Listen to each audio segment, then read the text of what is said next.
नमस्कार, मेरा नाम तारिक ख़ान है और मैं Mahindra and Mahindra limited company की तरफ से जनरेटर डिवीज़न के लिए हायर केवीए का मैनेजर हूँ। जो बड़ी कैपेसिटी के जनरेटर्स जो वहाँ स्टार्ट होते हैं, वहाँ से मैं दिल्ली में बेस्ड हूँ, हरियाणा और राजस्थान का एरिया हैंडल करता हूँ। और आज के लिए हम जो यहाँ पे प्रोडक्ट लॉन्चिंग कर रहे हैं CPCB4 का, वो हायर केवीए का ही हमने जनरेटर डिस्प्ले करा है, 250 केवीए का।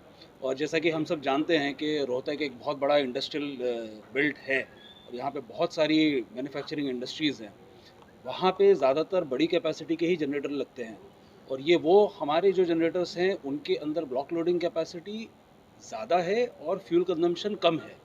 और जैसे कि आप सब जानते हैं कि महिंद्रा बहुत सारी एप्लीकेशंस के अंदर हमारे इंजन देता है, tractor, trucks, buses, construction equipment, earth moving equipments हो गए, वही इंजन्स जनरेटर के अंदर भी यूज़ हो रहे हैं।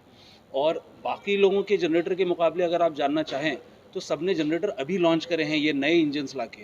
लेकिन क्योंकि आप अगर देखें तो कार्स में, ट्रक्स में, बस में, कंस्ट्रक्शन इक्विपमेंट में पोल्यूशन कम करने के नॉर्म्स 2 साल पहले, 3 साल पहले ही सरकार ने लॉन्च कर दिया था। जिस तरीके से गाड़ियों में BS4 से BS6 में गए, वो 2 से 3 साल पहले आ गया था। जनरेटर में अभी आया है 6 महीने पहले CPCB2 से CPCB4। तो बाकी लोग जो जनरेटर अभी लॉन्च कर रहे हैं उनके लिए नया है, लेकिन हमें ऑलरेडी इसके अंदर 2 से 3 साल का एक्सपीरियंस अच्छा हो चुका है। और हमारे सारे के सारे टेक्नीशियंस इसके अंदर बहुत अच्छे से ट्रेंड हैं कि अगर कोई इशू आता है तो उसे जल्दी से जल्दी कैसे रिजॉल्व कर सकते हैं। और एक मैन्युफैक्चरिंग इंडस्ट्री के लिए सबसे ज़रूरी चीज़ ये रहती है कि प्रोडक्शन इफेक्ट नहीं होना चाहिए। जैसे ही पावर कट हो इमीडिएटली आपका जनरेटर चलना चाहिए। इसीलिए हमारे जो पिछले 3 साल का नए जनरेटर्स में एक्सपीरियंस है इंजन्स के अंदर, तो हमारे फुल प्रूफ हैं, सारे इश्यूज रिजॉल्व हो चुके हैं। किसी तरह का कोई भी जनरेटर के अंदर मैन्युफैक्चरिंग इंडस्ट्री को कोई इशू नहीं आएगा। लोकली सर्विस अवेलेबल है, स्पेयर पार्ट्स भी यहीं पे स्टॉक होते हैं और बाकी जनरेटर मैन्युफैक्चरर्स के मुकाबले हमारी मेंटेनेंस कॉस्ट भी कम है क्योंकि हमारे इंजन्स कई सारी एप्लीकेशंस के अंदर यूज़ होते हैं।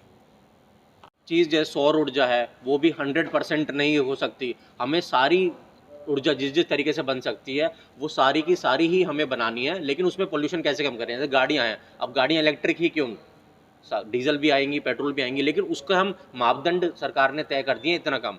तो जो अभी तक जनरेटर आ रहे थे 6 महीने पहले, और ये जो जनरेटर इसमें 90% प्रदूषण कम हो गया, 90 कम हो गया, तो इससे ग्रीन जेनसेट इनको बोल सकते हैं। इससे 50% कॉस्ट बढ़ गई है जनरेटरों की ऐसा करने से। लेकिन सरकार ने और कंपनी ने ये सोचा कि अगर हमें भविष्य अपने बच्चों को बढ़िया देना है तो फिर ये कदम उठाने पड़ेंगे। और का 10 साल से एक कॉमन टोल फ्री नंबर है जो कि 24/7 7 भाषाओं में चल रहा है।